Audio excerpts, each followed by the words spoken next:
সুধী দর্শক মণ্ডলী, সনাতন ধর্মে গাভীকে গোমাতা হিসাবে শ্রদ্ধা, ভক্তি ও পূজা করা হয়ে থাকে।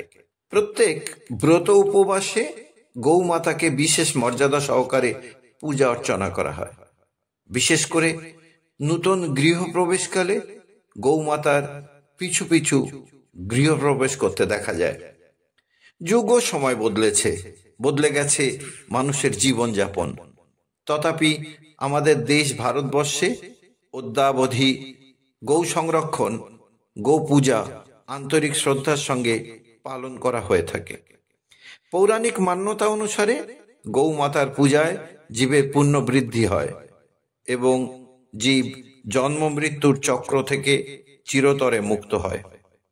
পুরাকালে সমুদ্র মন্থনকালে যে 14টি মৌলিক উপাদান সমুদ্র তল থেকে উত্থিত হয়, কামধেনু গাভী তার অন্যতম। কামধেনু উত্থিত হওয়ার পর দেবতারা নতমস্তকে গৌমাতাকে প্রণাম জানায়, কিন্তু দানবরা তাচ্ছিল্য করে। এর ফলে অধিকার প্রাপ্তির সময় গাভীর দখল নেয় দেবতারা। পৌরাণিক কথায় কামধেনু গাভীর বিশেষ গুণাবলীর কথা উল্লিখিত আছে। কামধেনু গাভী সবার মনোকামনা পূরণ করতে সামর্থ্য রাখে। মূলত কামধেনু একটি সাদা রঙের সুন্দর দর্শন গাভী, যার শরীরে সমস্ত দেবদেবীর বাস। এই গাভীকে অত্যন্ত শক্তিশালী মনে করা হয়। এই গাভী কেবল সকলের মনোকামনা পূরণ করেন তাই নয়, পরন্তু এই গাভীর বহু চমৎকারী গুণও আছে। কামধেনু অন্ন, জল, বস্ত্র, বাসস্থান, ধনসম্পদ, সোনা চাঁদি ও বহুমূল্য রত্ন আভূষণ দিতে সক্ষম।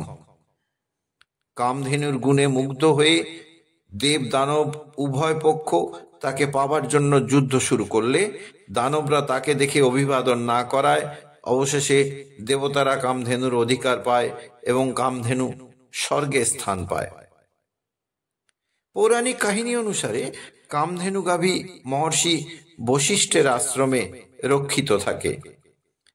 মহর্ষি বশিষ্ঠ আশ্রমের সকলের প্রয়োজন গাভীর নিকট জানাতেন এবং তা তৎক্ষণাৎ পূরণ হয়ে যেত।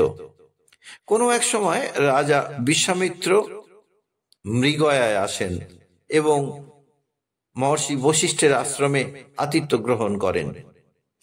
তিনি কামধেনুর গুণ ও চমৎকারিতায় মুগ্ধ হয়ে ঋষির নিকট কামধেনু গাভীটি প্রার্থনা করেন। কথিত আছে মহর্ষি বশিষ্ঠ কামধেনু দিতে অস্বীকার করেন। এরপর রাজা ক্রুদ্ধ হয়ে ঋষির আশ্রম সসৈন্যে আক্রমণ করেন এবং বলপূর্বক গাভী হরণ করার চেষ্টা করেন।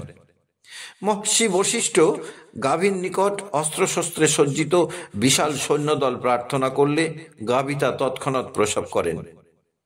ফলত ভীষণ যুদ্ধ বাধে দুই পক্ষের মধ্যে। যুদ্ধে রাজা বিশ্বামিত্র অবশেষে পরাজিত হন। গাভী পুনরায় স্বর্গলোকে ফিরে যায়।